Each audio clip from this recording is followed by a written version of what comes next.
Bien, bonjour à tous et à toutes, que Dieu vous bénisse en cette fin de semaine. Genèse 47, verset 6. On est toujours avec les qualités d'un homme capable. On va voir aujourd'hui l'intégrité. Pour rappel, Pharaon va dire, si tu trouves parmi eux des hommes capables, mets-les à la tête de mes troupeaux. Et on a vu dans Exode 18, avec Jéthro qui parle à Moïse, il va lui dire, une des qualités des hommes capables que tu dois trouver parmi ton peuple, pour les placer en responsabilité, c'est qu'ils soient des hommes intègres. Qu'est-ce que c'est que l'intégrité? L'intégrité, c'est la qualité d'une personne qui ne se laisse tenter par rien, c'est-à-dire qui résiste à toute forme de tentation. Il n'est pas celui qui cède facilement, il n'est pas celui qui est enclin au mal, mais celui qui veut se tenir bien, dans la sainteté, dans la pureté et surtout marcher dans la vérité.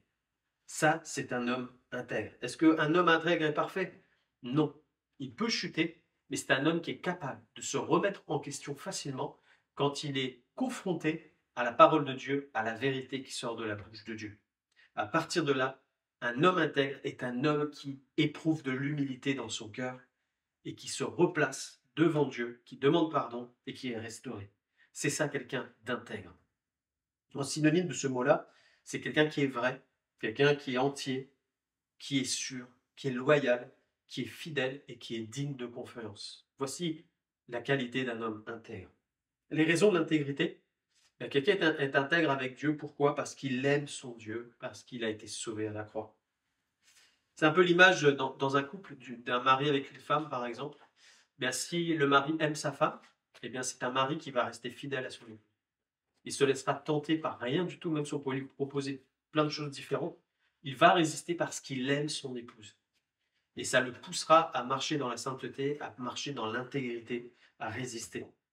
Jean 14, 15, Jésus va dire, si vous m'aimez, vous gardez mes commandements. On voit que ce n'est pas une loi, c'est la loi de l'amour. Ce n'est pas la loi de l'Ancien Testament, c'est l'amour. Si tu m'aimes, alors tu vas garder mes commandements. C'est automatique. L'un va pas sans l'autre, en fait. Quand on aime quelqu'un, on garde les commandements. On veut faire plaisir, on veut rester dans ses voies. Et nous, c'est ce que nous éprouvons envers Jésus-Christ. Il nous a aimés le premier, nous l'aimons en retour. Et notre amour, bien, se révèle par le fait que nous obéissons à ce qu'il nous demande de faire et que nous résistons bien, à toutes les formes de tentation qu'il peut y avoir dans nos vies, même si parfois nous chutons. Mais nous avons ce cœur-là, de vrai adorateur en esprit, en vérité, de dire nous, notre vie, elle est là pour t'honorer, pour honorer le roi. Pourquoi être intègre? Parce que nous sommes reconnaissants, parce que nous avons été choisis par le roi des rois. Et c'est ce qui nous pousse à l'intégrité, en fait.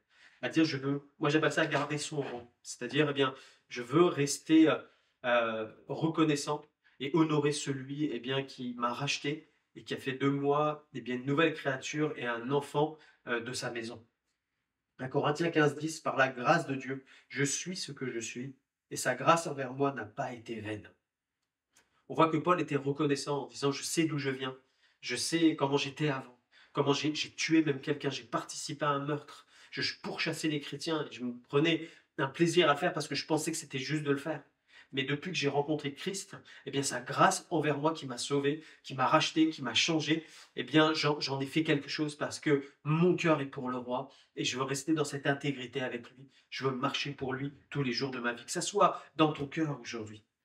La fondation de l'intégrité, c'est la parole de Dieu. Le psaume 119, verset 9, comment le jeune homme rendra-t-il pur son sentier en se dirigeant d'après ta parole? Amen. En fait, le discernement qu'on a besoin quand on veut être intègre, parce qu'on a besoin de discernement, à savoir ça c'est bien, ça c'est mal, et de pouvoir résister, ça s'acquiert par la méditation de la parole de Dieu et par l'écoute du Saint-Esprit.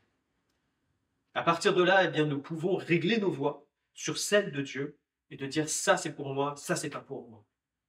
Et être comme Jésus, quand le tentateur vient, de lui dire non, la parole de Dieu, il est écrit. Il est écrit. Et c'est important, mon frère, ma soeur, que tu développes ta connaissance de la parole de Dieu, pas d'une manière simplement théorique, mais en la méditant chaque jour, en disant ça, c'est les paroles de Dieu, il faut qu'elles soient gravées dans mon cœur et que je ne m'en détourne ni à droite ni à gauche. Et le résultat, c'est que tu réussiras dans tes entreprises. C'est ce que Dieu va dire à Josué et c'est ce que Dieu te dit aussi aujourd'hui pour ta vie. Comme je disais, l'homme intègre, c'est quelqu'un qui est capable de se remettre en question quand il a chuté, quand il a fauté, quand il a dévié de ce que Dieu voulait. Il est capable de reconnaître. On a un exemple avec David, On a David c'est marqué dans Psaume 78, verset 72. David les dirigea avec un cœur intègre. Donc on voit que Dieu va nommer son enfant, son serviteur, en disant il a un cœur intègre. Et pourtant, quand on connaît l'histoire de David, ben, c'est quelqu'un qui a fait pas mal de déboires, et un en particulier, quand eh bien, il a pris la femme d'Uri. Et on voit dans 2 Samuel 12, 13 que David dit à Nathan, quand Nathan va le reprendre à propos de cette histoire de la part de Dieu, David va dire à Nathan, j'ai péché contre l'Éternel. L'homme intègre ne cherche pas à garder une position ou quoi que ce soit, mais ce qu'il cherche à garder, c'est sa relation avec Dieu. Et quand il a péché, il sait que c'est pas ses intérêts qu'il cherche, mais c'est il a touché à ce qu'il avait de plus précieux dans sa vie, sa relation avec Dieu, le cœur de son Père. Il a déplu à son Père. Et David, eh bien, c'était cet enfant de Dieu, et il va dire, j'ai péché contre l'Éternel. Et Nathan dit à David, l'Éternel pardonne ton péché, tu ne mourras pas. Donc on voit que Dieu avait décidé, en fait, de dire, s'il ne se repent pas, c'est la mort qui l'attend. Et là, Nathan va lui dire, tout de suite de la part de Dieu, tu es pardonné et tu ne mourras pas.